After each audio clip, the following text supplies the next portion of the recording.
suatu pelajaran yang sangat menarik mengenai kuasa kebangkitan. Saya rasa berbicara mengenai kuasa kebangkitan ini orang mungkin pendeta punya pemikiran dan pengalaman yang berbeda-beda pendeta. Kalau bicara mengenai kebangkitan sendiri, bahkan ada orang-orang yang tidak percaya kepada kebangkitan. Ya, jadi mungkin pendeta kita luruskan dari Alkitab apa yang Paulus sedang katakan pada saat dia berbicara kuasa kebangkitan Kristus. Apa ini kuasa ini? Apakah hanya menang atas kematian atau apa yang sedang dibicarakan oleh Paulus sehingga kita dalam kehidupan sehari-hari punya pandangan yang lurus dan yang baik, pendeta? Iya, sebelumnya saya ingin menyapa para pemirsa Hope Channel Indonesia dimanapun sudah berada. Senang boleh bertemu kembali dengan saudara-saudara sebangsa dan setanah air. Dan kita akan mempelajari ya satu topik pelajaran sekolah sahabat yang berkaitan dengan kuasa kebangkitan Yesus. Karena ini yang menulis adalah Rasul Paulus ya. Kita tahu bahwa Rasul Paulus itu tadinya adalah seorang Yahudi. Kemudian dalam perjalanan ke Damaskus, dia bertemu dengan Yesus.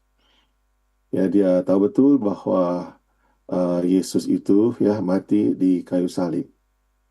Ya, karena memang banyak saksi yang melihat peristiwa tersebut. Dan dalam perjalanan ke Damaskus, Rasul Paulus itu melihat ya orang-orang yang bersama-sama dengan dia uh, tidak melihat, tapi Rasul Paulus melihat dan mendengar suara Yesus. Sedangkan orang-orang mendengarkan itu sebagai suara halilintar saja. Nah, dari pengalaman Rasul Paulus itu sendiri yang bertemu dengan Yesus setelah peristiwa kematiannya, kematian Yesus, ya, ini kan cerita beberapa tahun, ya, setelah kematian Yesus, setelah Stefanus dirajam oleh batu, ya berarti itu setelah lebih kurang 3,5 tahun kemudian. Dan pertemuannya dengan Yesus itu, saudara-saudara, mengubah kehidupannya. Dari seorang pengikut agama Yahudi menjadi seorang pengikut Yesus. Dia pertemuannya dengan Yesus itu ya dalam perjalanan ke Damaskus ya mengubah cara pandang dia di dalam mempelajari Alkitab. Sehingga akhirnya dia boleh melihat dengan jelas ya bahwa apa yang disebutkan di Perjanjian Lama ya yang berkaitan dengan Mesias dan juga itu menjadi satu pengalaman kehidupannya.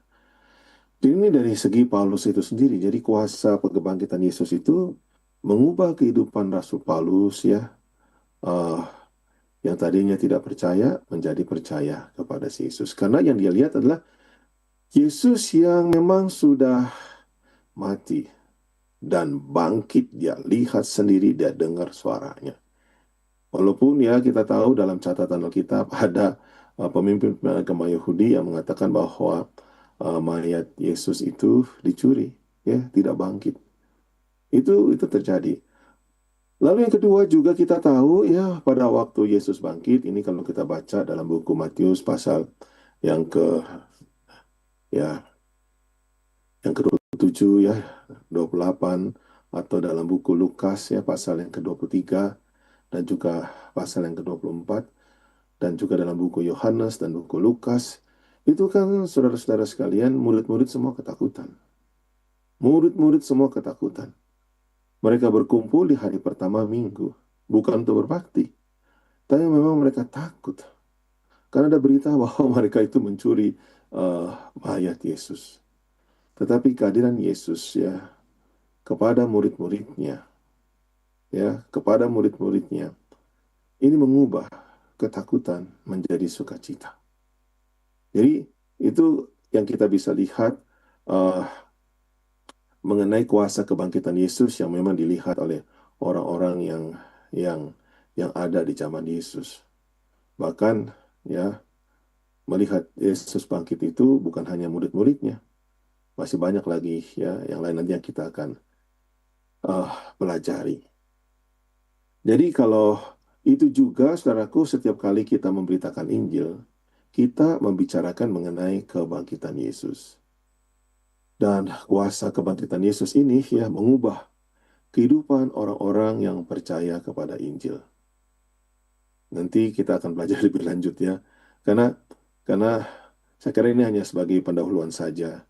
Dan juga ya kalau dikaitkan dengan pelajaran kita yang lain, yaitu bahwa Yesus disebut sebagai buah sulung kebangkitan ya. Artinya karena dialah maka semua orang itu bangkit. Dan ini menjadi satu dasar ya ke depan bahwa orang-orang yang mati dalam Yesus, yang pernah hidup dalam Yesus, dia juga akan dibangkitkan di dalam apa? Dalam Yesus. Jadi saya kira itu yang kita bisa lihat dari pandangan Alkitab ya mengenai kuasa kebangkitan Yesus, baik untuk kehidupan orang-orang yang masih hidup pada zaman Yesus maupun untuk kita semua ya yang zaman sekarang ini. Karena uh, kalau kalau kita lihat ya, uh, Yesus itu kan mati hari Jumat, lalu dia bangkit hari Minggu ya. Nah, di situ kan dari segi teologinya ya, manusia pertama itu diciptakan pada hari Jumat, lalu oleh Yesus. Lalu dengan kematian Yesus ya, manusia itu diciptakan kembali, sehingga uh, boleh memiliki hidup yang baru lagi di dalam Yesus. Itu untuk kita. Tapi kalau untuk kebangkitan, saudaraku yang kekasih, ya itu menjadi dasar kebangkitan untuk orang-orang yang saleh, yang memang hidupnya saleh dan sekarang sudah mati dalam Tuhan. Baik, saya kira itu. Terima kasih ya. Jadi pendeta, kalau kita berbicara mengenai kebangkitan, artinya ini juga mempengaruhi pemikiran kita mengenai siapa Kristus. Tadi pendeta katakan mengenai Paulus ya, dia melihat sendiri Tuhan Yesus itu bangkit dan banyak disaksikan oleh begitu banyak orang. Dan yang kedua, tadi pendeta katakan ini juga mempengaruhi kita sendiri secara ya kebangkitan dalam kehidupan kita. Tadi Paulus secara pendeta katakan manusia diciptakan ya di hari yang ke-6. Nah ini kalau kita bicara mengenai kebangkitan sendiri, Paulus mengatakan hal yang sangat penting nih di dalam ayat hafalan kita. Kalau boleh saya baca sedikit ayat hafalan kita. Para pemirsa, kita buka sama-sama ke dalam 1 Korintus 15 ayat yang ke-14 sampai ke-17. Dikatakan di sini, tetapi andai kata Kristus tidak dibangkitkan, maka sia-sialah pemberitaan kami dan sia-sialah juga kepercayaan kamu. Dan jika Kristus tidak dibangkitkan, maka sia-sialah kepercayaanmu dan kamu masih hidup dalam dosamu. Jadi, pendeta, kenapa begitu kerasnya Paulus mengatakan jika Kristus tidak dibangkitkan, sia-sia, kita masih dalam dosa.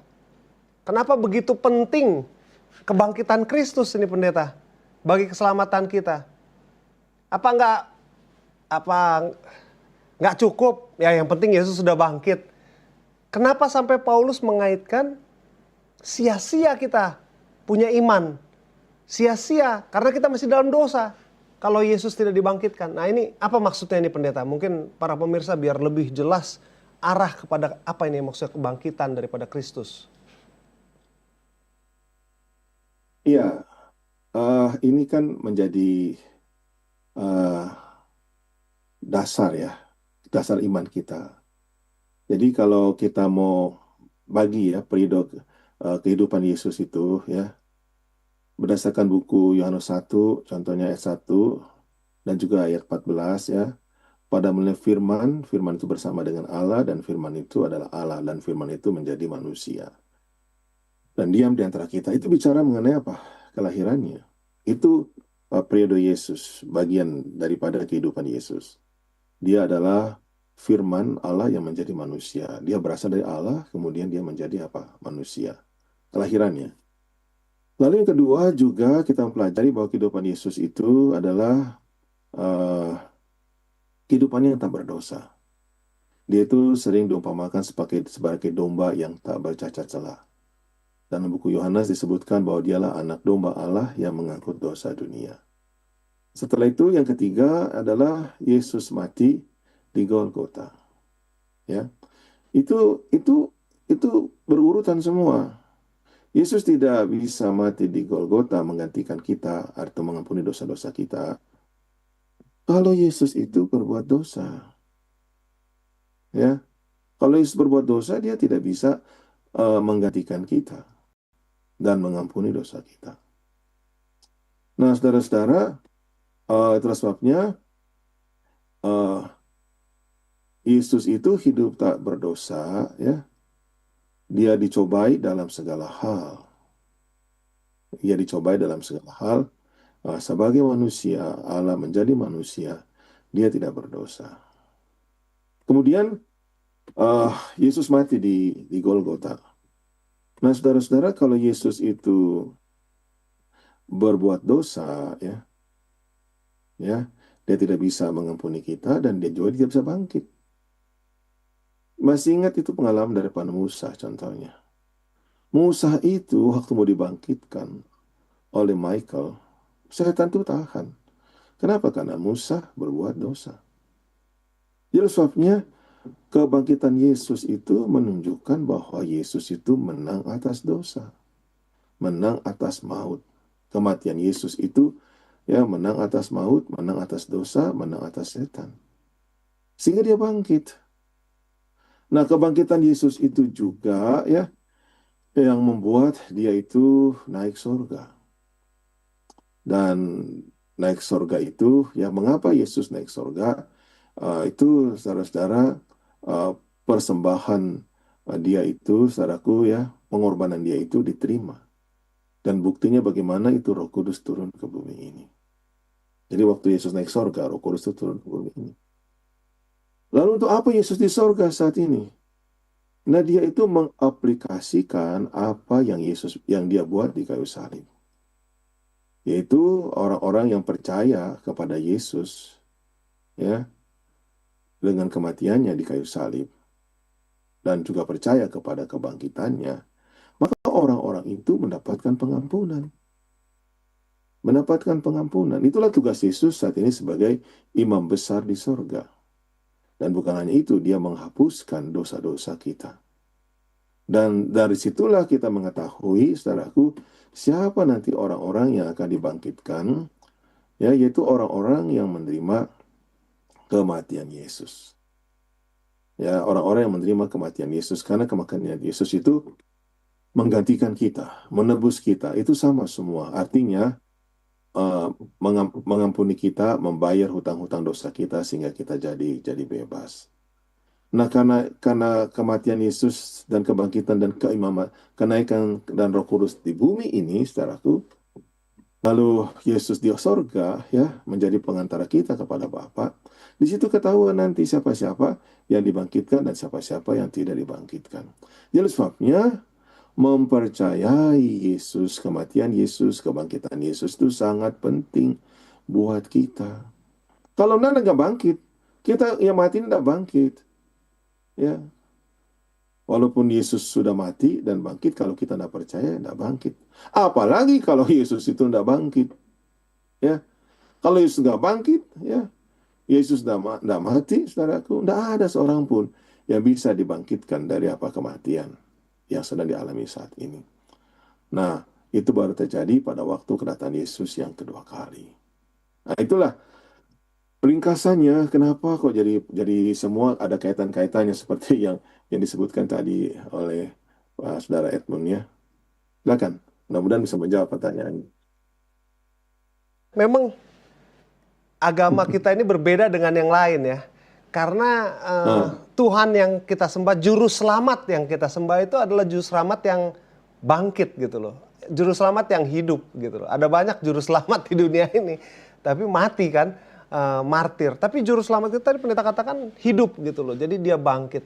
Nah ini, kebangkitan memang tadi pendeta sudah sampaikan. Ini adalah bukan hanya pelengkap, malah ini menjadi tiang tadi pendeta sampaikan. Tadi kita perlu juga melihat bagi kehidupan kita ya, bagaimana kebangkitan Kristus itu. Tapi pendeta, kan kebangkitan ini tidak normal di zaman sekarang. Kita tidak bisa melihat ini nggak masuk akal bahkan, ya kan? Kita belum pernah melihat ada bukti bahwa seseorang itu bangkit gitu loh. Jadi kalau misalnya demikian pendeta, bagaimana cara kita bisa meyakini akan kebangkitan Kristus? Bagaimana ini bisa mempengaruhi cara pandang kita terhadap kematian, penderitaan, masa depan kita. Ini penting juga saya pikir dalam kehidupan kekristenan ya. Melihat bahwa Kristus tadi sudah dibangkitkan.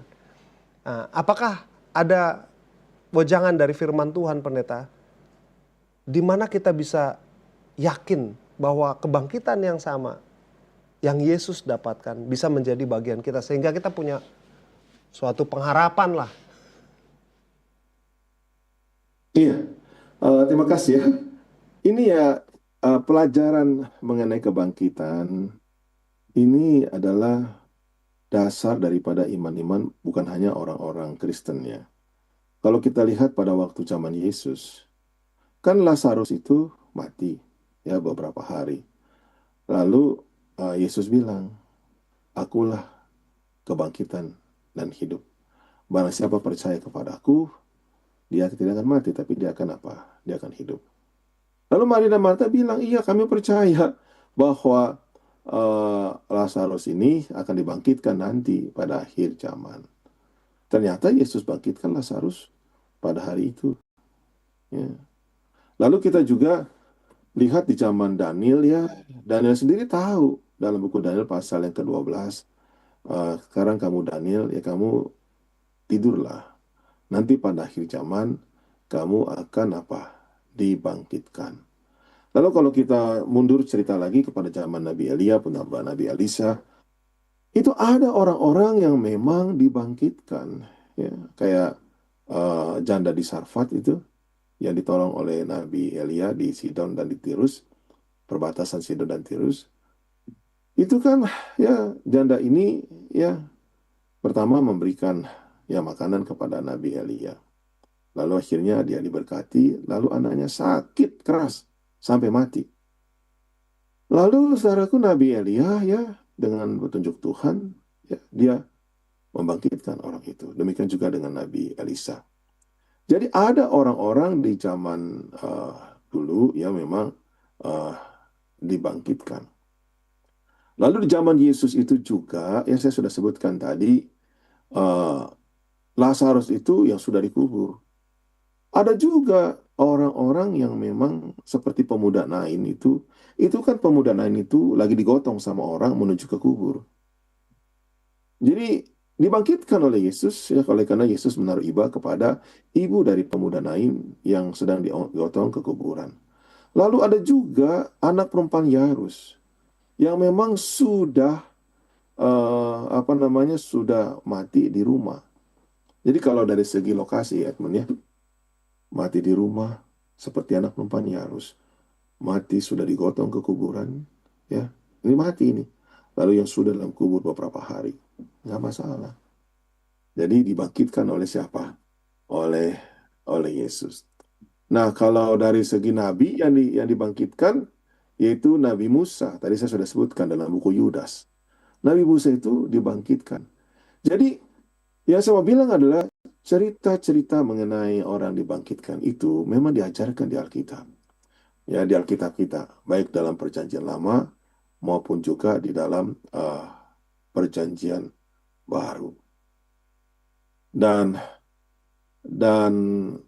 itu yang menjadi kepercayaan kita ataupun menjadi iman kita, sehingga kita juga akan percaya bahwa ada orang yang dibangkitkan. Lalu cerita mengenai orang-orang yang nggak percaya mengenai adanya kebangkitan itu, saudara-saudara, dari zaman Yesus juga sudah ada orang-orang yang nggak percaya. Makanya ada berita bahwa Yesus itu dicuri mayatnya.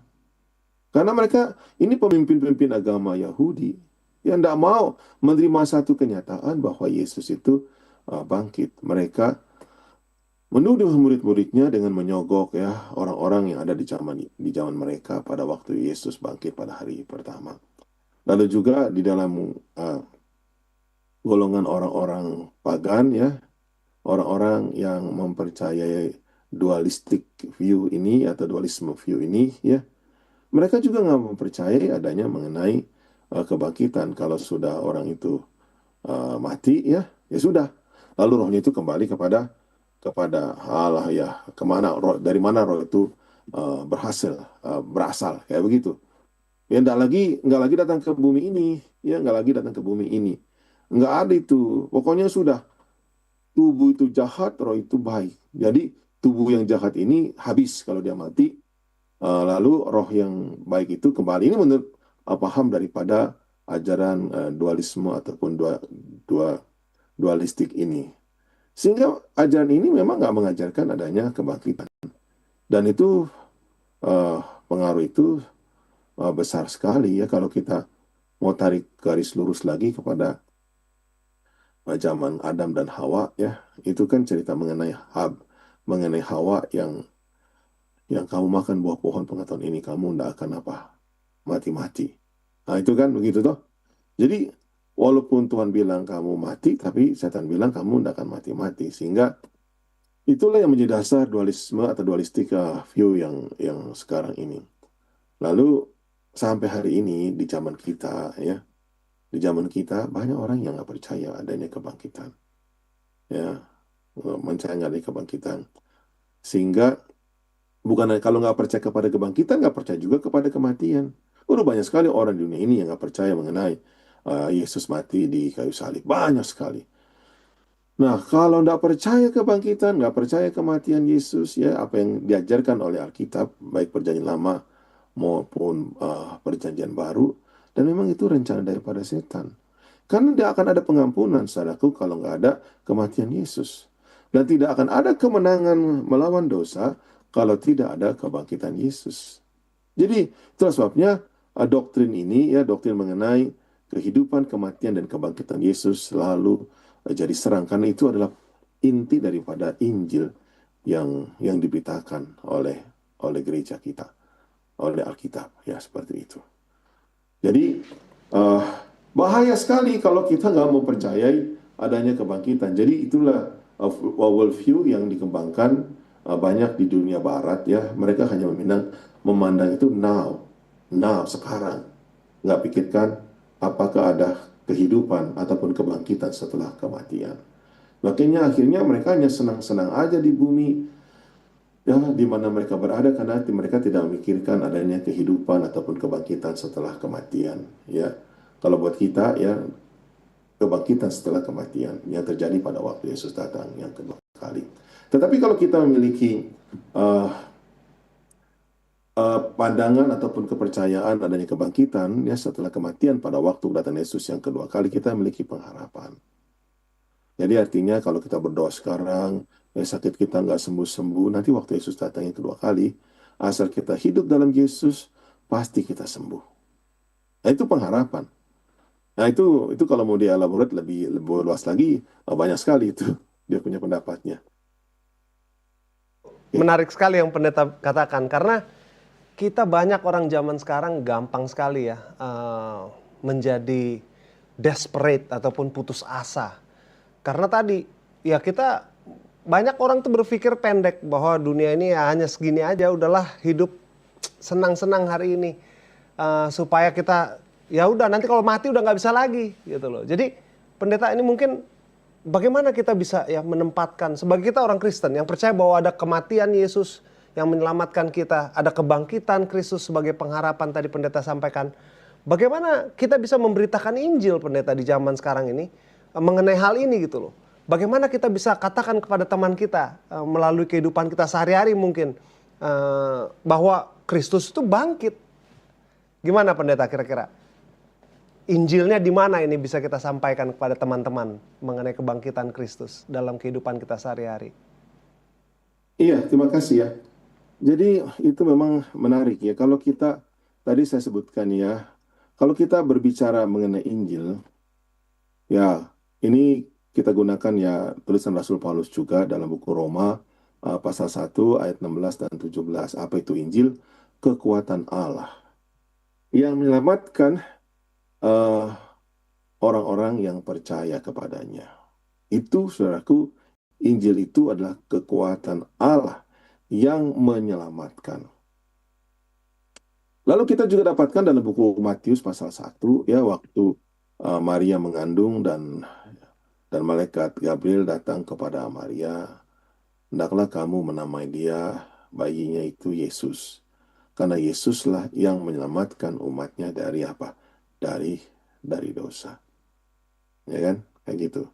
Jadi itulah kalau kita berbicara mengenai statement Injil yang ada di dalam Alkitab, baik tulisan Rasul Paulus maupun tulisan uh, Rasul Matius, bahkan kalau kita membaca dalam buku Markus juga disebutkan di situ, inilah Injil Yesus Kristus. Jadi kalau kita berbicara Injil ya, kita memberitakan Injil, kita memberitakan Yesus. Nah, memberitakan Yesus ya, itu ya kalau kita lihat ya dari contohnya tadi saya sudah sebutnya. Urutannya itu kelahiran, ke kehidupan Yesus tanpa berdosa, lalu apa? Kematian Yesus. Ini nggak bisa dipisahkan ini. Karena kalau kita bicara mengenai kelahiran Yesus, itu artinya Allah menjadi manusia. Ya, manusia yang sama seperti kita. Yesus itu. Manusianya sama seperti kita. Artinya kita lapar, Yesus juga lapar. Kita capek, Yesus juga apa? Capek. Kayak gitu. Kita dicobai, Yesus juga dicobai dalam segala hal. Ya, cuma bedanya ya Yesus dicobai, dia menang. Nah, kenapa dia menang? Karena dia selalu menurut kepada kehendak Bapaknya. Beda dengan Adam dan kita semua. Kadang dalam dalam memilih itu ya kita tidak memilih untuk tidak menurut. Sehingga akhirnya kita berbuat dosa. Nah, Yesus itu enggak. Yesus itu taat. Bahkan dalam buku Filipi pasal 2 tulisan Rasul Paulus juga ayat 5 sampai dengan yang ke-11, dia taat sampai mati. Itulah Yesus. Jadi kelahirannya itu ya kemanusiaannya lalu kehidupannya tak berdosa itu kan saling berhubungan. Ya kalau Yesus itu dalam pengertian berbeda saudaraku ya dengan kita ya.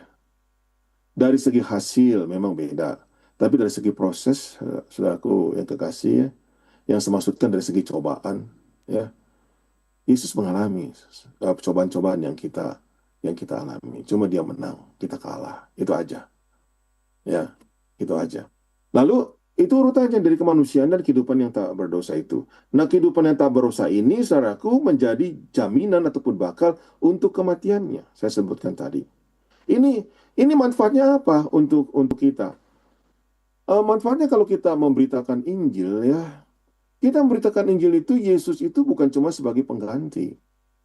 Nah, kalau pengganti itu maksudnya kita itu diampuni dosa-dosa kita.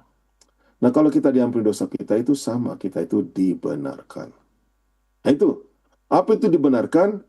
Kalau menggunakan buku Roma pasal 3 ayat 23 dan juga buku Efesus pasal 2, yaitu semua tulisan Rasul Paulus ayat 8 sampai 9, itu kan kamu diselamatkan ya oleh iman karena kasih karunia. Apa itu karunia? Karena kematian Yesus. Ya, karena kasih karunia kamu diselamatkan oleh iman. Jadi kalau kita berbicara mengenai kasih karunia di situ, ya, itu mesti lihat Yohanes 3 ayat 16. Karena begitu besar kasih Allah akan dunia ini sehingga dikaruniakan anaknya. Itu ayat Yohanes 3 ayat 16. Itu bicara mengenai kematian Yesus. Karena dalam ayat yang ke-15 disebutkan, sebagaimana Musa meninggikan ulat tembaga di padang gurun, demikian anak manusia itu akan ditinggikan. Maksudnya mati di kayu salib. Kalau ada bahasa anak manusia ditinggikan itu mati di kayu apa? Di kayu salib. Jadi kalau kita dibenarkan ya oleh karena kasih karunia, oleh karena kematian maksudnya. Nah, kalau kita dibenarkan artinya semua dosa-dosa kita itu dihapus, maksudnya dosa-dosa kita diampuni. Kalau dosa-dosa kita diampuni itu artinya dosa itu sering dalam buku Matius pasal 6 disebutkan ya, ampunilah dosa kami. Dalam bahasa Inggrisnya kan forgive our debt. Itu kan dosa dilambangkan dengan utang. Kematian Yesus itu ya mengampuni utang-utang dosa kita. Mengampuni utang, dosa itu utang. Jadi lunas dibayar oleh kematiannya. Itu kita bisa baca juga dalam buku 1 Petrus ya, ayat 1 ya sampai 18, ayat 18 sampai 21. Kamu telah lunas dibayar dan dibayar dengan darah Kristus. Kan begitu, lunas dibayar itu maksudnya hutang. Hutang itu dosa, udah dibayar dengan kematian Yesus. Itu mesti disampaikan. Banyak orang cara untuk membayar hutang, ya dia pikir dengan perbuatan baik. perbuatan baik itu, ya kalau menggunakan buku Yesaya, saudaraku, kesalahan orang itu seperti kain lara. Kebaikan manusia itu, kesalahan manusia itu seperti kain lara, kain kotor. Kenapa ada kain kotor? Karena tidak ada pembuahan. Itu kan biasa, ada menstruasi ya, sehingga akhirnya dibersihkan dengan kain lara ataupun kain kotor begitu. Kenapa begitu?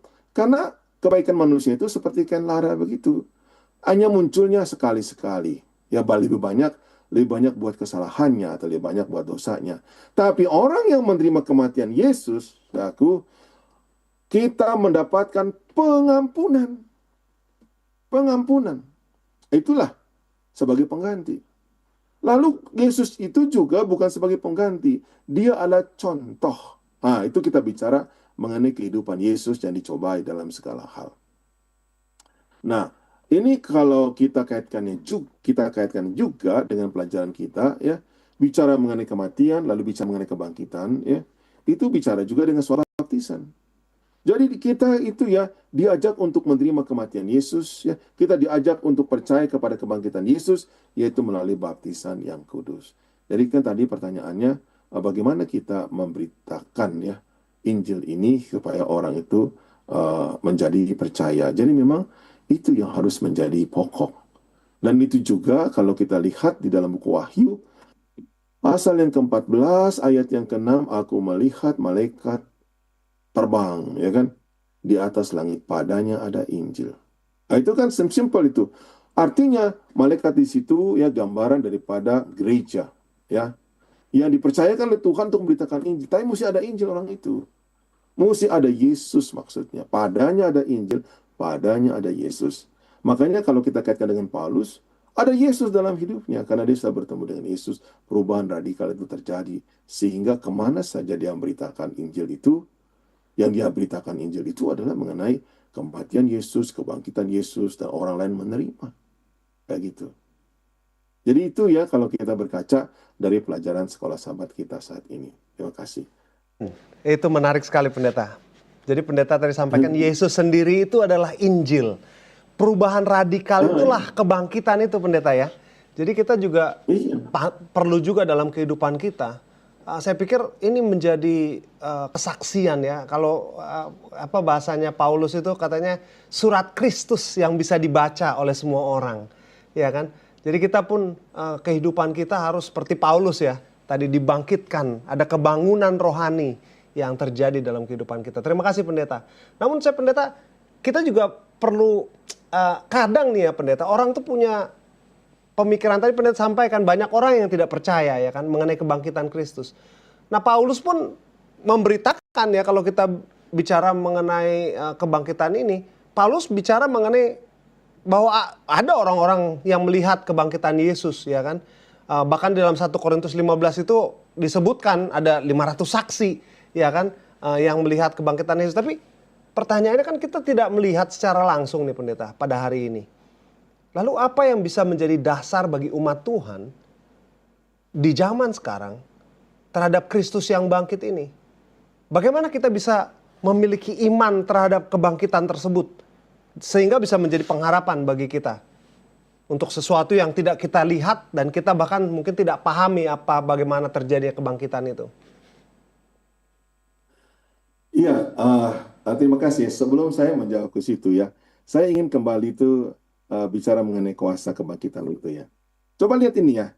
Yesus itu kan mati hari Jumat. Yesus bangkit hari apa? Hari Minggu. Betul enggak? Lalu di tengah-tengah itu Sabat. Ya, kalau menggunakan buku Lukas pasal 23 ya ayat 54 sampai 56 itu di tengahnya itu Sabat. Yes. Jadi antara Jumat dan juga Minggu, hari apa sekarang ini? Sabtu. Sabat. Jadi Sabat itu Sabtu. Nah, coba kita kaitkan dengan cerita mengenai Adam yang pertama itu. Waktu Adam diciptakan, saya bilang tadi dia diciptakan hari Jumat. Lalu hari Jumat itu ya dia diciptakan, termasuk istrinya juga diciptakan, bahkan sebelumnya dikasih nama-nama binatang, itu di hari Jumat semuanya. Lalu setelah itu dia bertemu dengan Tuhan sebagai pencipta pada hari Sabat. Sebagai pencipta pada hari Sabat, yaitu hari Sabtu. Lalu setelah itu hari pertama yang kita sebut sekarang ini hari Minggu. Itu luar biasa itu. Kalau kita melihat konsep penciptaan itu, begitu hari pertama jadilah terang. Jadi itu maknanya dalam ya. Jadi terang. Sekarang kita kembali kepada cerita mengenai kematian Yesus. Yesus mati hari Jumat untuk apa? Untuk menciptakan kembali. Kalau dulu Jumat waktu Adam diciptakan. Karena Adam dan keturunannya berbuat dosa, kita ini diciptakan kembali. Artinya ya, ciptakan kembali itu sama dengan lahir kembali. Ya, kematian Yesus itu membuat kita lahir kembali. Ya, kematian Yesus itu membuat kita hidup kembali. Lalu kita bertemu dengan Sang Penebus kita pada hari Sabtu, pada hari Sabat. Lalu hari Minggu, hari kebangkitan. Saudara-saudara yang bertemu dengan Yesus pada hari Sabat, menguduskan Sabat sesuai dengan petunjuk yang Tuhan berikan berdasarkan buku Yesaya 58 ayat 13 dan 14. Ya, tidak menjalankan urusanmu pada hari Sabat, tidak berkata omong kosong pada hari Sabat, menyebut hari Sabat itu sebagai hari kenikmatan, karena kita bertemu dengan Sang Pencipta dan Sang Penebus. Pasti hari Minggunya itu dia bangkit, dia punya kuasa. Ya, sama seperti contohnya baru-baru ini, ya Indonesia ya itu merayakan 17 Agustus. Saudara Edmund diundang nggak di Istana Negara? Lakukan upacara sendiri, Kalau pendeta. sekiranya, Melakukan upacara sendiri kami. kalau sekiranya ya, Saudara Edmund ini diundang kemarin di tanggal 17 Agustus, begitu dia pulang dari Istana Negara, pasti dia punya cerita mengenai pengalaman itu udah habis-habis, mungkin 1 bulan. Kayak dulu cerita mengenai seorang penyanyi, jangan dibanding-bandingke. Waduh, dia punya cerita itu hampir tiap hari. Ya, cerita mengenai lagunya itu. Lalu juga ada lagi beberapa tahun lalu ya, saya tidak nonton yang kemarin karena saya ada dalam perjalanan. Itu tiap hari orang nyanyiin lagu-lagu begitu. Kalau orang sudah bertemu dengan penebus pada hari Sabat, karena kematian Yesus hari Jumat dia diciptakan kembali. Lalu hari Sabat itu dia betul-betul bertemu dengan Sang Pencipta dan Sang Penebus. Hari Minggu itu dia bangkit, luar biasa kuasanya. Kenapa? Luar biasa saya bertemu dengan Tuhan. Khotbah kemarin itu pelayanan, lagu sangat menyentuh, mengubah kehidupan saya. Dan saya diajak untuk memfokuskan diri kepada Yesus. Saya yakin, saudara, hari Minggu itu pasti bangkit. Kenapa banyak yang nggak bangkit, saudaraku? Kenapa banyak yang melempem pada hari Minggu? Pertama, karena berbakti menguduskan Sabat tidak sesuai. Lalu kedua, malam Minggu jadi malam duniawi buat umat-umat Tuhan sekalipun. Makanya hari Minggu pada capek semua. Tidak ada kuasanya. Tidak ada. Kuasanya tidak ada. Malam Minggu tidurnya sampai jam 11 malam, jam 12 malam, bahkan sampai pagi. Termasuk orang muda. Tidak ada kuasa kebangkitan pada hari Minggu itu. Karena dia tidak menemukan Tuhan pada hari Sabat itu. Jadi itu simpelnya. Jadi tadi kembali lagi kepada pertanyaan yang Edmund bilang ya, itu pertanyaan yang Mengenai kebangkitan. Bisa melihat Yesus. Kenapa Edmund ulangi lagi Ya, pertanyaannya? gimana kita bisa melihat Yesus? Karena kita nggak lihat ya. Tapi ini satu gambaran. Gini Edmund ya. Di mana Edmund pada waktu penciptaan dunia ini ada? Ini pertanyaannya Ayub ini. Tuhan kepada Ayub. Ya, di mana Ya, saudara-saudara? betul. Pada waktu evolusi itu yang dipercaya oleh banyak orang, termasuk Charles Darwin berada. Nggak ada waktu itu si Charles Darwin juga, nggak ada itu. Semua orang yang mempercayai teori evolusi atau mempercayai teori penciptaan, nggak ada waktu diciptakan. Belum ada waktu diciptakan. Belum ada waktu teori evolusi itu. Tapi kenapa orang percaya teori evolusi? Kenapa orang percaya teori penciptaan? Kenapa? Dasarnya sama, iman. Oh iya, betul. Iman. Dasarnya sama. Jadi untuk bisa percaya, untuk bisa mengalami kuasa kebangkitan itu mesti ada iman. Nah sekarang bagaimana itu? Tadi kan pertanyaannya bagaimana kita bisa melihat itu dengan iman. Lalu pertanyaan bagaimana kita memiliki iman? Iman itu dalam buku Roma pasal 10 atau ayat Roma pasal 10. Coba saya lihat ayatnya. Karena ini suka kebolak-balik ini. Dalam Roma pasal yang ke-10 ayat yang ke-17. 17. Iman datang dari Coba baca, iman timbul dari Dari pendengaran, pendengaran oleh akan firman firman Kristus. Jadi bagaimana supaya kita percaya? Nah, kalau baca ini, iman itu timbul. Orang Indonesia tahu lah namanya timbul, saudaraku. Ya, kalau kita berada di lautan, ya kita tenggelam, lalu kita timbul. Karena ada apa? Karena kita dengar firman Tuhan, kayak gitu. Dan dalam kehidupan kita sehari-hari, ya iman itu timbul kalau kita mendengar firman Tuhan. Mendengar firman Tuhan itu kalau kita belajar firman Tuhan. Kita gali firman Tuhan. Kita pelajari firman Tuhan. Bukan cuma dengar-dengar aja, tapi memang kalau lihat di sini iman itu timbul dari pendengaran. Pendengaran oleh apa? Firman Kristus. Makanya dalam buku Wahyu kan disebutkan juga berbahagialah orang yang mendengar, yang membaca. Jadi mesti belajar. Belajar firman Tuhan itu membuat kita imannya timbul. Kalau nggak belajar, nggak mendengar, ya tenggelam. Kalau tenggelam, ya nggak percaya. Nggak akan percaya itu mengenai kebangkitan. Ya, jadi kalau kita orang-orang Kristen, ya percaya kenapa ada kematian, ada kebangkitan, karena ada iman. Kenapa kita bisa memiliki iman seperti itu? Karena kita mendengar firman. Kayak gitu. Simpelnya begitu. Puji Tuhan. Mudah-mudahan menjawab pertanyaan. Oh, sangat menjawab pendeta. Saya senang karena banyak catatan saya sekarang. Menarik sekali yang pendeta sampaikan mengenai bagaimana kebangkitan itu Jumat sampai kita Minggu memiliki kekuatan. Memang banyak betul sekali pendeta. Kita di zaman sekarang ini sepertinya kita berbicara mengenai Yesus yang bangkit, tetapi umat Tuhan tidak sepertinya bangkit, ya kan? Oleh karena itu tadi tidak menemukan suatu sabat yang seperti yang Tuhan suruh kita lakukan. Dan kalau berbicara mengenai tadi bagaimana memiliki iman, banyak kita tenggelam. Banyak kita tenggelam dan tidak memiliki pengharapan. Dan ini masuk ke dalam pertanyaan berikutnya. Pendeta, dalam 1 Korintus 15 ayat 17. Dikatakan tanpa kebangkitan Kristus, kita masih hidup dalam dosa-dosa kita. Nah ini apa maksudnya pendeta? Kalau Kristus tidak bangkit, kita masih dalam dosa-dosa kita. Mungkin ini pertanyaan yang harus sangat penting bagi kita umat Tuhan mengerti.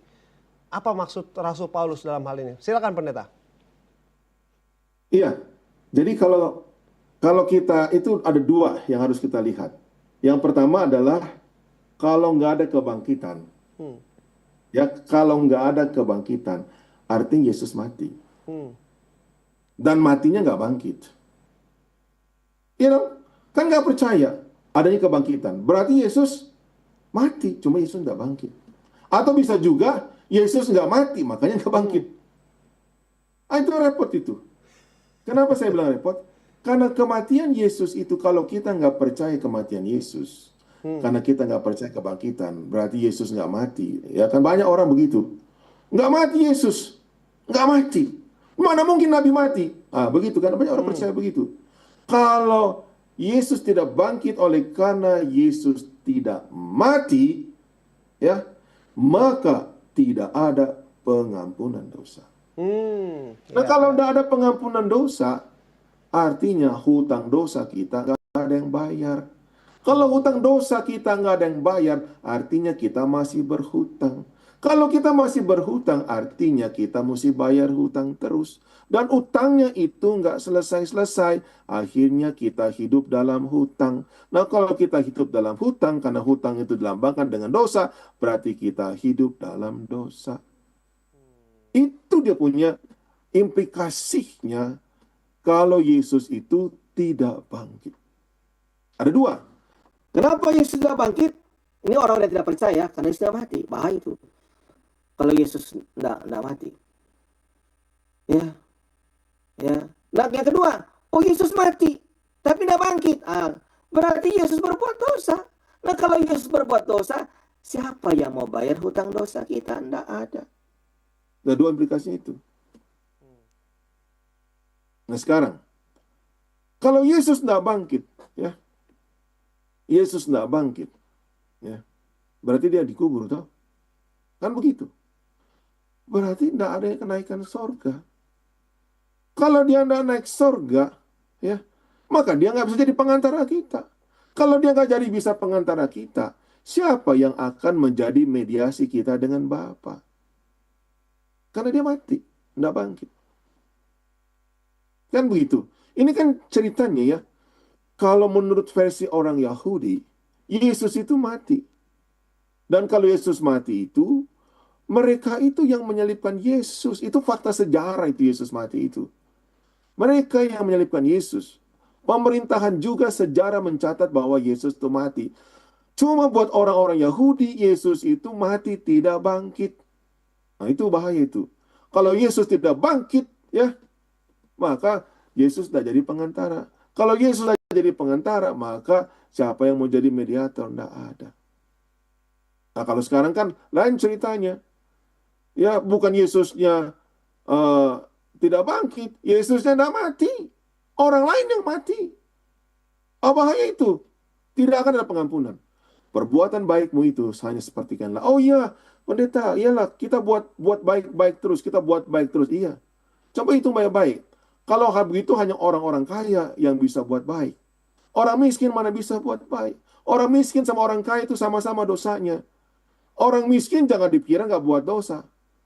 Ya, ada juga orang miskin sirik lihat orang kaya. Orang kaya juga begitu. Jangan dipikir dia bisa bayar hutang dosa. Orang kaya itu dosanya lebih banyak juga. Siapa yang mau bayar hutang-hutang dosa masa lalu? Waktu kamu masih kecil, waktu kamu masih remaja, waktu kamu masih muda, waktu kamu masih kuliah, waktu kamu belum jadi orang kaya. Siapa yang mau bayar itu? Apakah yang kamu bayar itu perbuatan baik sekarang membayar hutang masa lalu? Enggak. Enggak. Jadi itulah sebabnya kalau kita bicara mengenai kebangkitan Yesus, kalau dia tidak bangkit, sia-sia. Agama kita tuh udah sia-sia. Kenapa?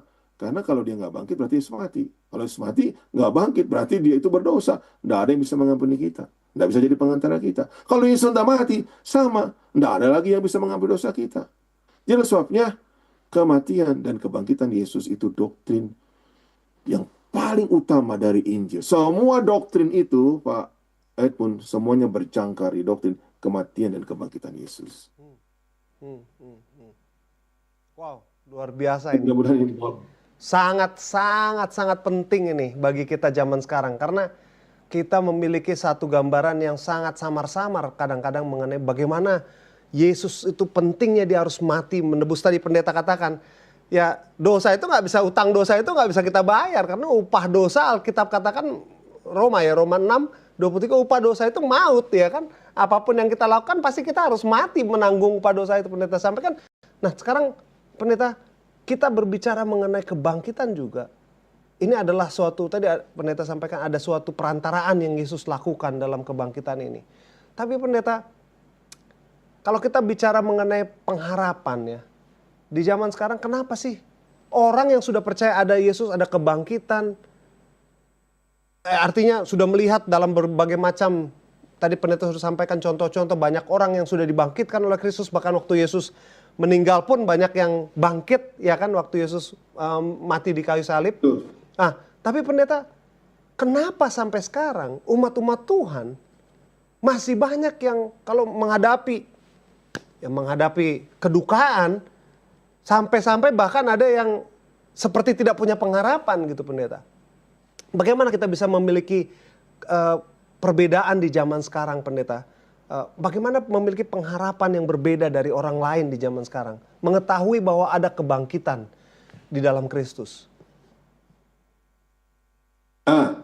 Ini menarik sekali, ya, menarik sekali.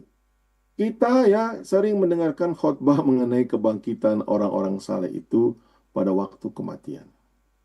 Semua kalau kita perhatikan ya, orang-orang yang menghadiri acara penghiburan di gereja atau penguburan di tanah kubur, pasti itu nggak ada yang ribut situ. Semuanya mendengar dengan hikmat. Apalagi kalau dibilang tinggal tunggu giliran kita. Tinggal tunggu giliran kita. Seperti itu. Walaupun kebenaran perkataan tinggal tunggu giliran kita itu tidak 100% benar. Karena apa?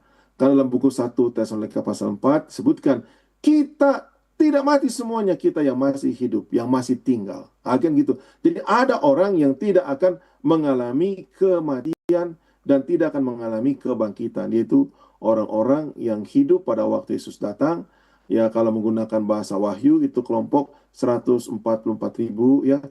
Kalau menggunakan bahasa buku Wahyu, artinya kalau menggunakan bahasa Paulus itu adalah orang-orang yang memang pada waktu Yesus datang sudah memiliki tabiat seperti Yesus, diubahkan oleh Yesus, dimuliakan, orang-orang yang memang masih hidup, yang sisa, yang dijemput oleh Tuhan, di samping dengan orang-orang yang dibangkitkan. Biasanya kita cuma sampai di situ. Ya, sehingga akhirnya banyak yang berspekulasi apalagi dalam memberikan tribute ya. Apalagi ya kalau memberikan tribute ya langsung oh orang ini akan dibangkitkan. Karena apa? Karena dia setia. Lalu bendahara bilang waktu dia masih hidup dia mengembalikan perpuluhan dengan setia. Lalu datang ke gereja on time kayak begitu. Gitu kan. Sering hal-hal seperti itu kita dengar di dalam acara acara tribute ataupun acara penghiburan baik di gereja maupun di rumah untuk kasih semangat kepada keluarga yang berduka.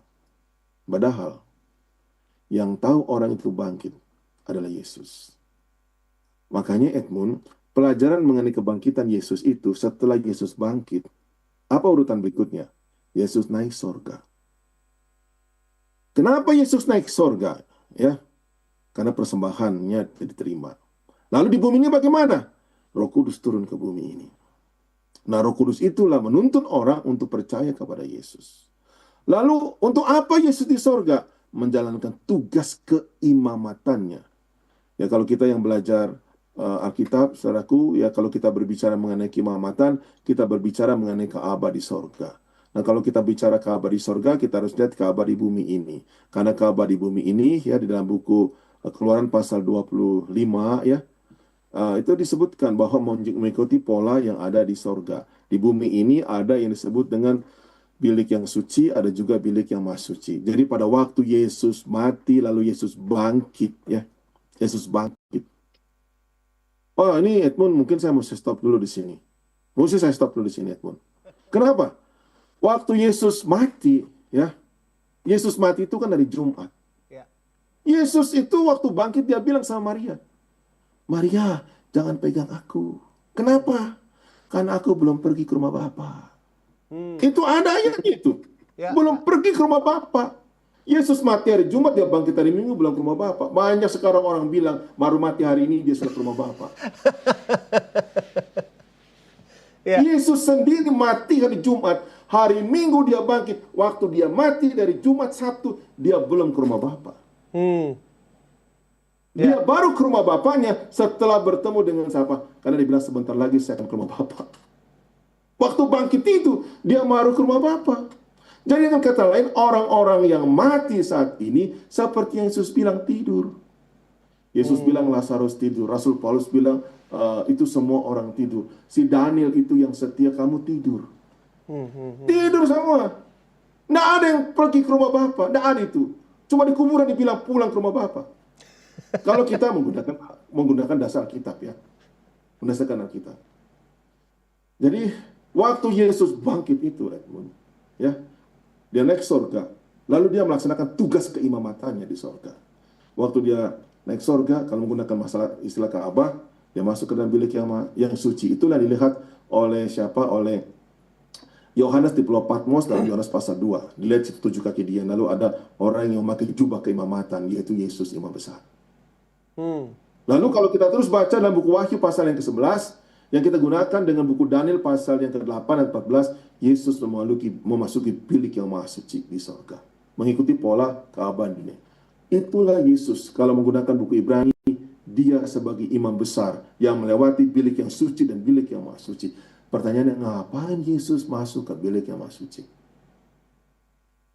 Nah, kalau menggunakan buku Daniel pasal yang ke-7, ya, di situ kan ada bicara mengenai lambang binatang, lalu ada bicara mengenai pengadilan di sorga. Pengadilan di sorga itu terjadi sebelum kedatangan Yesus yang kedua kali. Kalau dibaca urutannya itu. Lalu baca buku 1 Petrus pasal 2, ya. 1 Petrus pasal 4, 17. Kemana pengadilan itu dibuat di rumah Allah terlebih dahulu. Ya. Nah, di rumah Allah itu sebenarnya untuk apa? Ada 3 buku yang dibuka. Buku kehidupan, buku peringatan, dan juga buku kematian atau catatan dosa. Semua orang yang terima Yesus, saudaraku, namanya di kitab kehidupan. Aktif dalam penginjilan. Lalu buku peringatan itu, remembrance. Semua perbuatan-perbuatan baik kita ada di situ. Lalu ada disebut buku catatan dosa. Semua dosa-dosa yang kita lakukan ada di situ. Nah, yang membuat bedanya adalah Edmund. Waktu saudara saya terima Yesus sebagai Tuhan dan Juru Selamat pribadi saya, nama kita dicatat di buku kehidupan. Kalau kita berbuat baik, kita setia, kita pengorbanan oleh karena Yesus, bukan karena kita yang tinggal dalam hidup kita. Nah, kalau kita ada dosa pada waktu itu, semua dosa yang diakui itu diampuni. Semua dosa yang diakui diampuni, lalu dihapuskan pada waktu Yesus sebagai pengantara kita. Makanya dia bilang dosanya tak diingat-ingat lagi. Tapi kalau ada dosa yang tidak diakui, itu tidak akan diampuni. Makanya ada orang bertanya, dosa kepada Roh Kudus kok nggak diampuni, dosa kepada Yesus diampuni. Kenapa? Karena Roh Kudus punya tugas dalam buku Yohanes pasal 16 meyakinkan manusia akan dosa. Manusianya nggak yakin-yakin akan dosa, akhirnya nggak mengaku. Kalau dosanya nggak diakui, tidak akan ada pengampunan. Jadi sebabnya, walaupun kita sudah terima Yesus, walaupun kita berbuat baik, lalu ada dosa yang kita tidak akui secara spesifik, nggak diampuni. Makanya jangan cuma berdoa itu yang dosanya jangan general. Kenapa mesti dosanya spesifik diakui? Karena kita terus ingat, Tuhan saya tadi menipu orang, ya udah lain kali jangan menipu. Kalau cuma dibilang, Tuhan ampuni dosa saya, Tuhan bilang dosa yang mana? Terlalu banyak dosamu. Kamu lupa, nanti kamu kalau bilang, kau ampuni dosa, kamu tidak ingat dosa apa. Tuhan ampuni saya karena saya berdusta. Iya, saya ampuni. Karena kamu mengaku saya ampuni. Dan pada waktu Yesus di sorga sebagai pengantaran kita yang terakhir, ya, penghakiman untuk umat-umat Allah, itu semua dosa dihapuskan. Dihapuskan. Nah, waktu itulah, pada waktu Tuhan Yesus datang yang kedua kali, kalau orang ini memang sudah mati, ya, dan dosanya dihapuskan, dia bangkit pada waktu kedatangan Yesus yang kedua kali.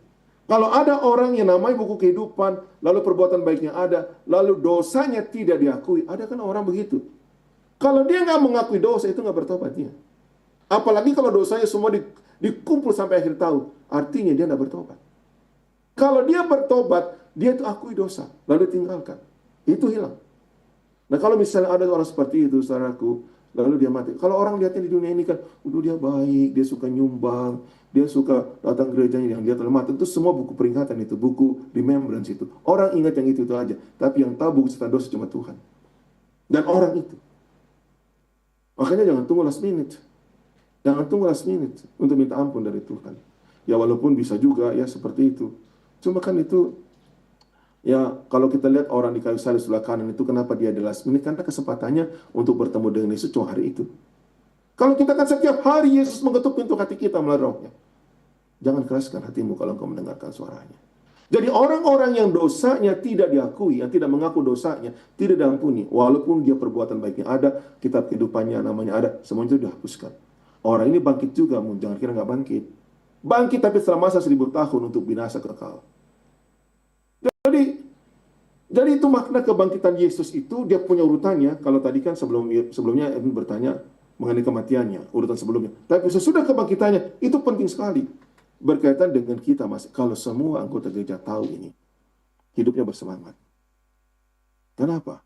Karena dia merasa dosanya sudah ampuni oleh Tuhan. Dan kalau diampuni, akan dihapuskan oleh Tuhan.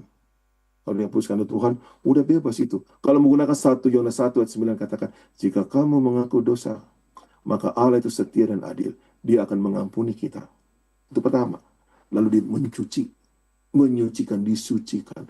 Kenapa kita seringkali hidup kita nggak menjadi orang Kristen yang bersemangat? Karena kita tidak menanggalkan beban dosa itu yang sudah dibayar oleh Yesus. Jadi mudah-mudahan itu menjawab pertanyaan Edmund ya. Agak panjang ya pertanyaan jawabannya.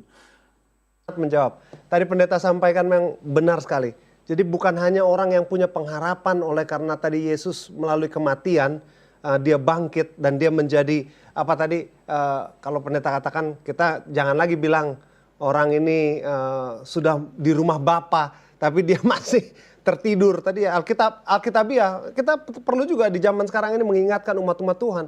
Jangan pernah sampaikan bahwa orang ini sudah di rumah Bapa. Padahal dia masih di kuburan, masih tertidur, Alkitab menyampaikan. Ini perkataan-perkataan dalam perkabungan penting. Yang kedua tadi pendeta sampaikan, kalau kita bicara mengenai kebangkitan penghakiman ya. Tadi pendeta sampaikan ada penghakiman orang-orang hidup dan orang-orang mati akan dihakimi melalui tadi buku-buku yang ada disampaikan di Alkitab, buku kehidupan, buku peringatan, dan buku kematian. Pendeta, kita ini pengampunan itu adalah salah satu hal yang sangat sulit bagi manusia untuk mengerti. Dan kalau kita melihat tadi persembahan yang pendeta sampaikan, pendeta juga sudah sampaikan tadi mengenai buah sulung. Saya ingin kita masuk kepada apa sih maksudnya Paulus waktu dia katakan dalam 1 Korintus 15:20 bahwa Kristus adalah buah sulung dari orang-orang yang meninggal. Karena ini gambaran yang bagi umat Tuhan sangat sulit untuk mengerti apa maksudnya buah sulung, kenapa Yesus jadi buah sulung. Apa makna dari gambaran ini bagi kita orang percaya di zaman sekarang, sehingga kita mengerti apa itu secara penuh pengampunan yang Tuhan mau berikan tadi, pendeta. Iya, itu kebangkitan Yesus itu disebut sebagai buah sulung. Ya kan? Ya, kenapa kebangkitan Yesus itu disebut sebagai buah sulung? Kalau buah sulung itu kan arti yang pertama, ya kan? Ya. Padahal yang pertama-tama bangkit itu kita melihat kayak Musa ya dibangkitkan. Bagaimana kita tahu Musa dibangkitkan? Yaitu dalam buku Yudas pasal 1, cuma satu pasal di situ. Lalu itulah sebabnya Yudas bisa bertemu dengan Musa bisa bertemu dengan Yesus dan Elia di Bukit Karmel. Siapa itu Elia? Elia itu adalah gambaran nabi. Elia itu adalah nabi yang diangkat hidup-hidup ke surga tanpa melalui kematian. Sedangkan Musa adalah nabi yang diangkat ke surga melalui kematian lalu dibangkitkan. Jadi itulah sebabnya kenapa Musa bisa bertemu dengan Yesus ya di Bukit Kemuliaan ya di dalam buku Lukas bersama-sama dengan Nabi Elia, karena memang udah dibangkitkan lebih dahulu. Lalu juga ya pada waktu Yesus mati, tadi sudah disinggung dalam buku Matius pasal 27, itu kan orang-orang saleh dibangkitkan. Ya. Dan Yesus kan masih mati di Golgota. Kenapa orang-orang ini dibangkitkan? Ya, padahal Yesus masih belum bangkit. Ya, tahu begitu. Lalu cerita juga di dalam Alkitab, baik di zaman Elia, di zaman Yesus itu sendiri ada orang-orang yang dibangkitkan. Kenapa kok Yesus disebut sebagai buah sulung? Nah, gitu kan? Ya. Itu kan pertanyaannya kan? Sangat. Sekarang begini. Di dalam buku 1 Korintus pasal 15 juga disebutkan mengenai Adam. Dan Yesus juga disebut sebagai Adam yang terakhir. Nah, Adam yang pertama itu, yaitu Adam dan Hawa ya. Adam suaminya Hawa, dia itu tidak menurut. Akhirnya, ya kalau bahasa kita tidak menurut, tapi kalau bahasa pelajaran sekolah sahabat kita, tidak mengikuti kehendak Bapa. Nah, karena dia tidak menurut, akhirnya semuanya mati. Lalu Yesus itu, ya, dari palungan menuju Golgota, hidupnya selalu dicobai. Tapi dia selalu mengatakan, bukan kehendakku yang jadi, tapi kehendak Bapa yang jadi. Ya, jadi artinya, biar di Taman Getsemani, Yesus tahu loh, Yesus tahu bakal dia itu bakal mati di kayu salib. Dia tahu. Dia bahkan menyebutkan 3 kali dalam buku Matius, bahkan dia juga menyebutkan dia akan bangkit. Kayak gitu. Itu pun dia bilang bukan kehendakku yang jadi, tapi kehendakmu yang jadi. Jadi dengan kata lain, Adam pertama itu tidak menurut. Adam kedua itu, yaitu Yesus, yang Adam terakhir, Adam kedua, ya maksudnya bahasa Paulus juga itu, menurut. Mengikuti kehendak Bapa. Nah, kalau Adam yang pertama, dia tidak menurut, mati, maut. Tapi Adam yang kedua, yaitu Yesus, menurut, makanya bangkit. Nah, kalau kita kembali kepada cerita daripada Musa, apa Musa pernah berbuat salah? Pernah. Harusnya dia mati. Tapi karena dia menaruh iman kepada Yesus melalui anak domba, dia mendapatkan pengampunan. Maka dia dibangkitkan. Nah, begitu juga dengan semua orang yang dibangkitkan yang namanya orang saleh, itu pernah berbuat dosa. Kenapa begitu? Karena buku Roma pasal 3 ayat 23 mengatakan, semua orang telah kehilangan kemuliaan Allah. Berarti di situ ada Musa kalau bilang semua orang. Berarti di situ ada Daniel, di situ ada Abraham, di situ ada orang-orang saleh. Semua orang telah berbuat dosa, telah kehilangan. Kalau bahasa Inggrisnya, lack of glory, telah kekurangan. Kehilangan kasih Allah, kekurangan kasih dalam hidupnya. Tapi syukur oleh karena kasih karunia, orang-orang ini bisa diselamatkan, bisa dibenarkan, bisa dibayar semua hutang-hutang dosanya. Karena siapa? Karena Yesus. Kenapa? Karena Yesus taat sampai mati. Nah, atas dasar itulah, dialah, karena dia menurut, orang yang percaya kepada Yesus, walaupun dia punya dosa, dihapusin, dibayar, diampun, dan dihapuskan, dan dia bisa bangkit. Jadi, pengertian buah sulung itu adalah dialah yang menjadi penyebab utama dari semua kebangkitan yang sudah ada. Dan Edmund, tadi saya sudah singgung ya, apalagi kalau kita belajar dalam buku Wahyu pasal 20, itu ada dua kebangkitan. Kebangkitan sebelum masa 1000 tahun, dan kebangkitan setelah masa 1000 tahun. Kebangkitan pertama itu sebelum masa 1000 tahun, ya. Kebangkitan kedua itu masa setelah masa 1000 tahun. Kebangkitan pertama itu untuk hidup kekal, kebangkitan kedua itu untuk mati selamanya. Mati artinya selesai dia, binasa, habis. Kayak begitu. Nah pertanyaannya, atas dasar apa orang ini dibangkitkan? Atas dasar apa kebangkitan kedua itu terjadi? Maksudnya kebangkitan kedua itu kebangkitan nomor 2. Ya. Kalau kematiannya 2 kali, tapi kebangkitannya nomor 2. Kenapa begitu? Karena Yesus bangkit. Karena Yesus mati di kayu salib itu, ya, untuk membayar semua hutang-hutang dosa orang baik maupun orang jahat. Maksudnya orang baik itu adalah orang yang menerima Yesus. Kan masih buat dosa. Kita ini terima Yesus, masih ada kita buat dosa, tapi kita diampuni. Bedanya orang yang jahat, yang menolak Yesus, yang menolak kasih karunia, ya, yang menolak kasih karunia, mereka binasa karena mereka tidak menikmati kasih karunia Yesus itu. Mereka menolak. Tapi bangkit, makanya rugi orang-orang yang mengalami kebangkitan setelah masa 1000 tahun. Rugi betul. Rugi. Ya. Makanya Paulus pernah bilang, segala sesuatu kuanggap rugi karena Kristus. Ya kan? Rugi memang. Kalau kita mengenal Kristus. Kita mengenal kebangkitannya. Ya. Kalau kita tidak terima itu, rugi kita. Kalau kita nggak terima kematiannya, rugi kita. Kenapa? Kamu terima apa anda terima, itu kamu pasti bangkit. Oh begitu ya? Iya, kalau kamu terima bangkit sebelum masa 1000 tahun untuk naik surga, hidup kekal. Kalau kamu udah terima, kamu juga pasti bangkit. Cuma untuk mati kekal. Artinya, tidak ada lagi setelah itu. Rugi kan? Mana mau pilih, saudara-saudara? Perlulah kita memberitakan Injil supaya kita tetap percaya. Dasar kebangkitan kita itu adalah Yesus. Mudah-mudahan itu menjawab pertanyaan dari pertanyaan Edmund tadi. Amin. Saya mendapatkan gambaran yang sangat baik.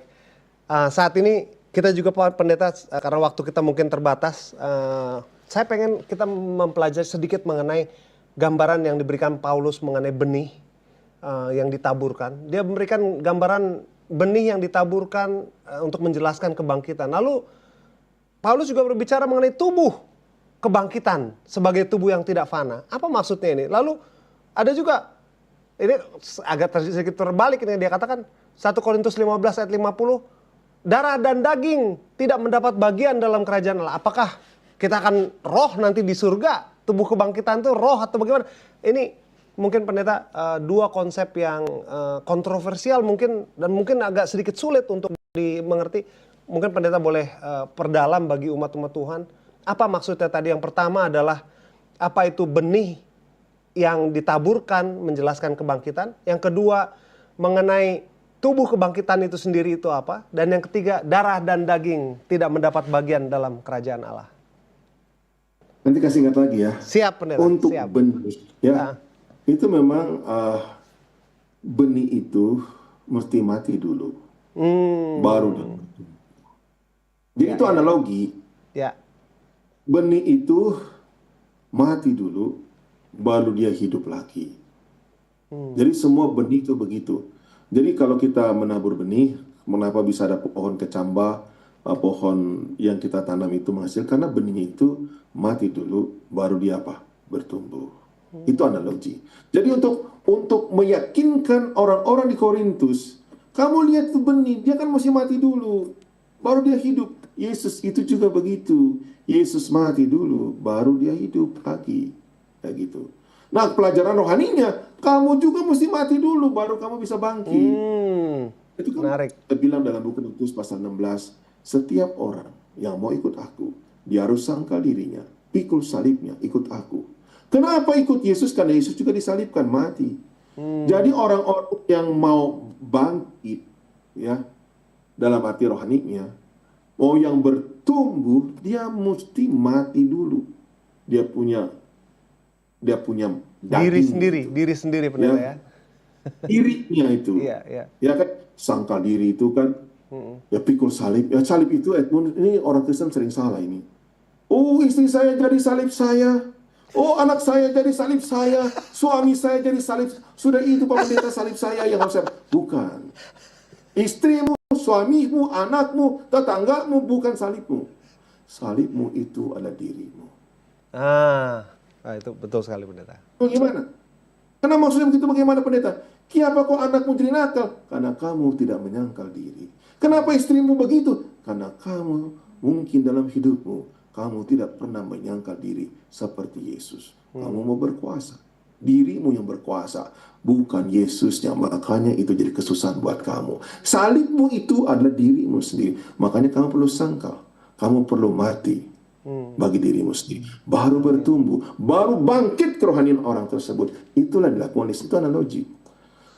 Lalu yang kedua juga Yesus menganalogikan mengenai berbagai macam tubuh-tubuh. Itu kan Tubuh yang lihatlah, tubuh binatang, tubuh ini, itu kan beda-beda. Jadi nanti waktu bangkit itu tubuhnya sama. Makanya gunakan kata soma di situ dalam bahasa Grekanya. Soma. Jadi ada kelanjutan. Ya kayak kita ini nanti kalau saya di sorga bisa lihat Edmund. Karena bentuk tubuhnya Edmund tuh begitu. Ya kalaupun sempurna, disempurnakan, ya pasti ada kelihatan itu. Kalau enggak nanti kita jadi orang asing semua di sorga. Dengan kita sering bicara-bicara, ya apa kok kita jadi asing di sini? Ini kamu Edmund yang dulu ya, yang pernah kita belajar sekolah sahabat sama-sama. Oh kamu jadi lain sama sekali. Kenapa kok hidung kamu jadi mancung begini? Dulu kan kamu, jadi beda begitu kan?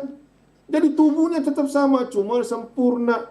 Kayak begitu. Yang tadinya sakit, nggak sakit lagi. Yang tadi pakai kacamata, nggak pakai kacamata lagi. Kayak begitu. Jadi tubuhnya sama, cuma bedanya kalau sekarang ini terus terang saudaraku, kita nggak punya gambaran mengenai tubuh yang tidak pernah sakit. Semua kita pernah sakit. Yesus juga mempunyai gambaran seperti itu. Ya Yesus kan tubuhnya juga pernah dianiaya ya, karena merasakan sakit kayak begitu. Nah setelah kebangkitan Yesus, ya kita memang ada cerita-cerita mengenai tubuh Yesus itu. Lalu juga kita tahu saudaraku, tangan Yesus itu masih ya ada dia punya bekas-bekasnya sebagai lambang kekekalan untuk cintanya kepada kita. Jadi ada tubuhnya, bukan roh. Itu kalau kita baca dalam buku Pengkhotbah pasal 2, rohnya kembali kepada Allah. Nah saudara-saudara, rohnya itu maksudnya nafas dari Tuhan. Tanahnya kembali kepada debu. Ya tapi kalau orang itu bangkit, tanah ditambah nafas hidup. Kayak Adam dan Hawa. Itu Adam itu tanah. Ditambah nafas hidup oleh Tuhan, jadi makhluk yang tidak berdosa. Waktu Adam diciptakan, dia tidak berdosa. Gitu juga, tubuh kita ini pada waktu mati, ya jadi tanah. Tapi kan Tuhan tahu siapa-siapa kita. Lalu kalau Tuhan bangkitkan, dia kasih lagi nafas hidup, bangkit, bawa sorga, itu miracle juga. Karena waktu Adam juga itu miracle, kita juga miracle. Kebangkitan kita itu adalah satu miracle. Makanya nggak ada itu orang mati langsung ke sorga. Itu mesti jelas. Kenapa begitu pendeta? Itu ajaran dualistik ya kalau nggak salah itu ya. Ajaran dualisme itu ya dalam pelajaran hari Senin. Nggak betul itu. Itu adalah ajaran orang-orang Greka ya. Orang-orang Greka. Filosofi itu tidak berdasarkan Alkitab. Tapi itu banyak dipercaya oleh semua agama-agama dunia saat ini. Tapi kalau kita kembali kepada agama Kristus, pendeta emangnya ada agama Kristus? Ada. Kenapa saya bilang agama Kristus? Karena agama itu apa? A way of life. Dan Yesus katakan, I'm the way. The-nya digunakan di situ. Yesus bukan cuma a way of life. Yesus bukan cuma sekadar agama. Agama-agama di dunia ini cuma a way. Tapi Kristus adalah the way of life. Jadi artinya apa? Yesus yang kita ikutin. Jadi kalau orang itu sudah naik surga, ngapain Yesus capek-capek ke dunia ini, Pak? Jemput-jemput kita. Soalnya tinggal di surga. Ya kan? Mau jemput Kenapa siapa dia? mesti ada, Hah? Mau jemput Kenapa mesti ada siapa? pelajar kok Yesus datang datang untuk menjemput kita? Sudah di surga kok kita? Iya. Sudah pulang ke rumah Bapak, ngapain kita minta Yesus jemput? Berarti kita masih di bumi ini. Berarti kita jadi tanah. Lalu ditembuskan nafas itu. Nah, sudah jadilah. Itu untuk orang-orang yang mau ke surga, ya, sebelum masa 1000 tahun. Begitu juga setelah masa 1000 tahun. Orang-orang yang mau ke surga itu karena menolak kasih karena Yesus. Datang itu debu tanah.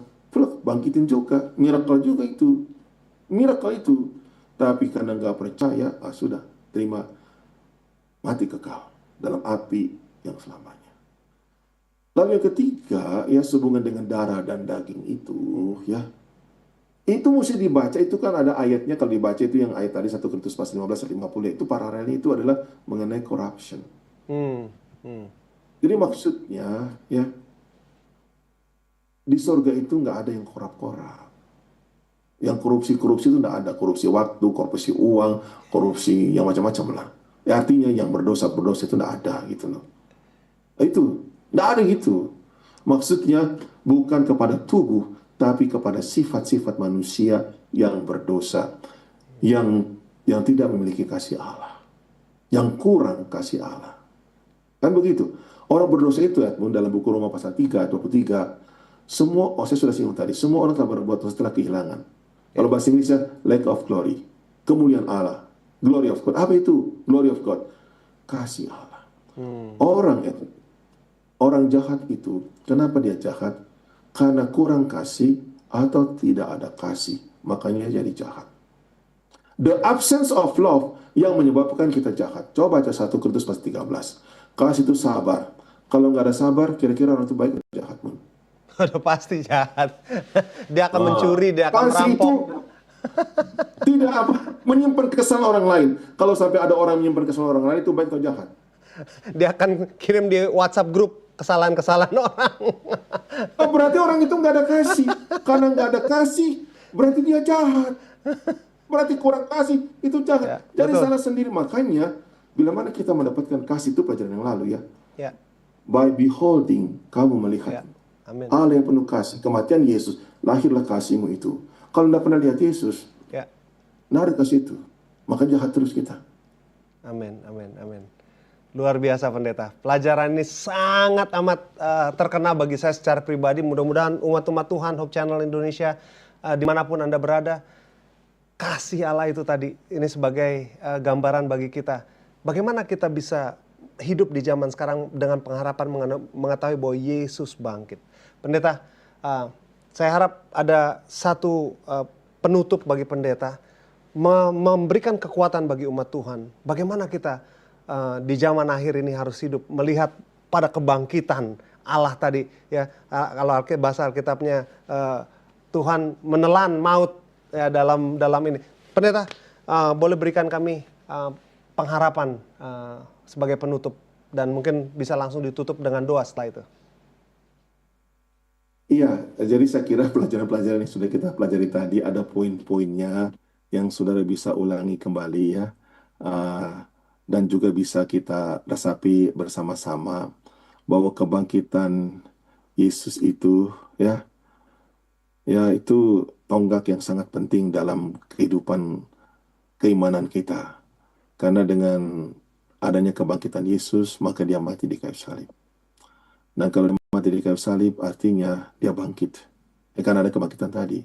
Sehingga kita boleh mendapatkan pengampunan, utang dosa kita dibayar, lunas, ya. Kemudian juga kita hidup baru, ya. Dan kita punya semangat baru, ya. Karena kita sudah diampuni dosa kita, sudah dibayar lunas utang dosa kita. Jadi kita tidak berutang. Hidup kita itu tidak ada beban. Ya kan begitu? Itu pelajaran yang kita dapatkan kematian Yesus, dan Yesus mati itu karena dia tidak berdosa. Kalau dia berdosa, tidak bisa dia menggantikan kita. Urutannya ke situ. Nah, setelah kebangkitan Yesus, yaitu tadi bicara sebelum kebangkitan. Setelah kebangkitan Yesus, ya Yesus itu naik sorga, jadi pengantara kita. Tugas Yesus sebagai imam besar untuk menentukan siapa-siapa yang akan dibangkitkan pada kebangkitan pertama sebelum masa 1.000 tahun, dan juga kebangkitan kedua setelah masa 1.000 tahun. Dan itu semua terjadi oleh karena Yesus mengaplikasikan dia punya pengorbanannya di kayu salib, untuk mengampuni kita dan menghapuskan dosa kita. Dan sebagai penutup, tentu kita semua, ya, ada yang mati ya dalam Tuhan, karena kita hidup dalam Tuhan sebelum Yesus datang. Pasti kita dibangkitkan. Dan ada juga yang hidup, ya, hidup itu ya bersama-sama dengan hidup itu artinya hidup dalam Yesus, hidup seperti Yesus, supaya kita bersalib bersama-sama dengan Yesus pada waktu kedatangan yang kedua kali. Kiranya Tuhan memberkati kita semua. Mari kita sama-sama tundukkan kepala dan kita berdoa. Oh Bapa kami dalam sorga, kami mengucapkan syukur dan banyak terima kasih oleh karena kami punya kesempatan untuk bersama-sama belajar mendengarkan firman Tuhan mengenai kuasa kebangkitan Yesus, yang bukan hanya terjadi di masa lalu, tapi juga sekarang dan juga masa depan. Biarlah iman kami selalu bertumbuh oleh karena kami mendengarkan firman-Mu dari sahabat ke sahabat. Biarlah kami diberikan kuasa untuk hidup menurut kehendak-Mu setiap hari. Berkati Saudara Edmund Situmorang bersama dengan keluarga. Berkati juga semua tim Hope Channel Indonesia yang sudah menyiarkan ini, dan semua para pemirsa. Biar hidup kami setia, menurut kepada Tuhan, menurut iman kepada Yesus, kami boleh bertahan sampai kesudahan. Di dalam nama Yesus kami persembahkan. Amin.